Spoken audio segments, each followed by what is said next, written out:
नमस्कार, India news देख रहे हैं आप और मैं हूं आपके साथ पुनीता सिंह। बुलेटिन की शुरुआत बड़ी खबर के साथ करेंगे। पाकिस्तान को सता रहा है भारत से हमले का खौफ। दिल्ली ब्लास्ट के बाद पाक को भारत के हमले का डर है और लगातार देखिए बयान भी सामने आ रहे हैं। भारत के सेना प्रमुख के बयान के बाद बढ़ी ख्वाजा आसिफ की टेंशन। युद्ध की संभावना से इनकार नहीं कर सकते ख्वाजा आसिफ की तरफ से ये कहा गया है।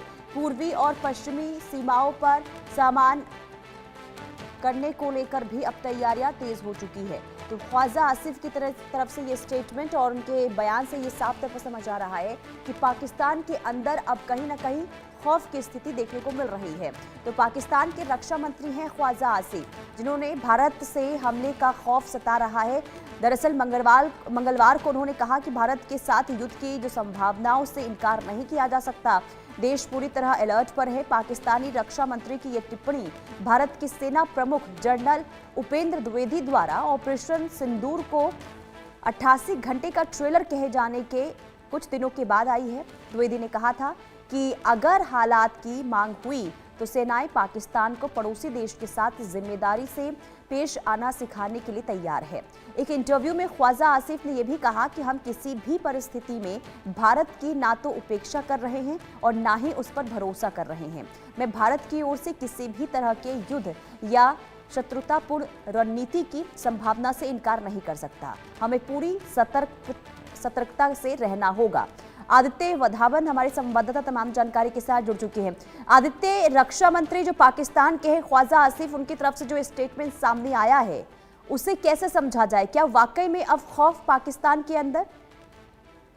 जी बिल्कुल पुनीता, अगर आप देखेंगे तो कहीं ना कहीं पाकिस्तानी जो पूरी पॉलिटिकल इस्टेब्लिशमेंट है वो इसमें खौफ में है, क्योंकि पूरे पूरे जो इसके तार है जो दिल्ली में ब्लास्ट हुआ है वो कहीं ना कहीं पाकिस्तान से जुड़ रहे हैं। हमने ऐसी कुछ रिपोर्ट्स भी आई कि हाफिज सईद जो आतंकी है उनके बेटे तला सईद जो है वो कहीं ना कहीं जैश ए मोहम्मद की एक महिला विंग बनाने में जुटे हुए हैं। और वो जो डॉक्टर शाहीन जो इस दिल्ली ब्लास्ट केस के सिलसिले में जिनको अरेस्ट किया गया उन्होंने खुलासा भी किया। तो पूरी पूरी अब ये पाकिस्तानी इस्टेब्लिशमें अलर्ट पर है, वो उनको सता रही है ये बात की कहीं भारत द्वारा एक्शन ना लिया जाए। हमने देखा किस तरीके से ऑपरेशन सिंदूर में किस तरीके से पाकिस्तान के कई एयरबेसेस और एयर स्ट्रिप्स को तबाह किया गया। तो कहीं ना कहीं पाकिस्तान इस समय बौखलाया हुआ है।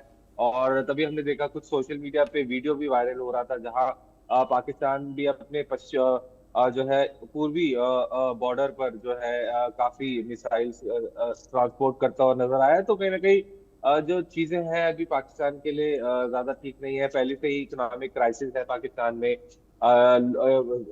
लोगों के पास ज्यादा पैसा नहीं है, लोगों को पैसे नहीं मिल पा रहे। वैसे ही अभी हमने देखा किस तरह से आईएमएफ ने एक बेल आउट दिया पाकिस्तान को। जी, एफएटीएफ के अंडर भी टाइट स्क्रूटिनी में है पाकिस्तान इसमें टेरर फाइनेंसिंग को लेकर। तो कहीं ना कहीं बहुत ज्यादा दिक्कतें हैं। और वही दिक्कत जो ख्वाजा आसिफ जो डिफेंस मिनिस्टर है, रक्षा मंत्री है पाकिस्तान के, उनकी स्टेटमेंट में भी ये साफ साफ नजर आ रहा है। सुनी सर। लेकिन आदित्य, आखिर ये डर किस बात का? क्योंकि देखिए दिल्ली में जो ब्लास्ट हुआ है अभी तक फिलहाल किसी भी तरीके से ये सामने नहीं आया है कि इसके पीछे पाकिस्तान का हाथ हो सकता है। हालांकि अभी जांच जारी है, लेकिन उससे पहले पाकिस्तान के अंदर ये डर, तो इसके पीछे की वजह क्या समझ सकते हैं? जी बिल्कुल, डर इसी वजह से है पाकिस्तान को कि कहीं ना कहीं जब और जांच बढ़ेगी दिल्ली ब्लास्ट के मामले में तो कोई और चीज निकल के आएगी जिससे पाकिस्तान का एक लिंक इस्टेब्लिश हो सकता है उसे। और इसी वजह से पूरा पूरा उनको पाकिस्तानी पॉलिटिकल इस्टेब्लिशमेंट में अभी घबराहट है कि कहीं दोबारा इस तरह के युद्ध वाली स्थिति ना बन जाए। तो वही एक पूरी पूरी उनके मन में एक दहशत है पाकिस्तान की जितनी भी टॉप पॉलिटिकल लीडरशिप है, मिलिट्री लीडरशिप है। तो इसी वजह से वो इस तरह पाकिस्तान के जो रक्षा मंत्री हैं ख्वाजा आसिफ वो इसी तरह की स्टेटमेंट्स दे रहे हैं। जी ठीक है आदित्य, आप बने रहिए, अगली खबर पर भी आपसे जानकारी लेंगे। लेकिन एक तरफ पाकिस्तान का खौफ लगातार देखने को मिल रहा है। पाकिस्तान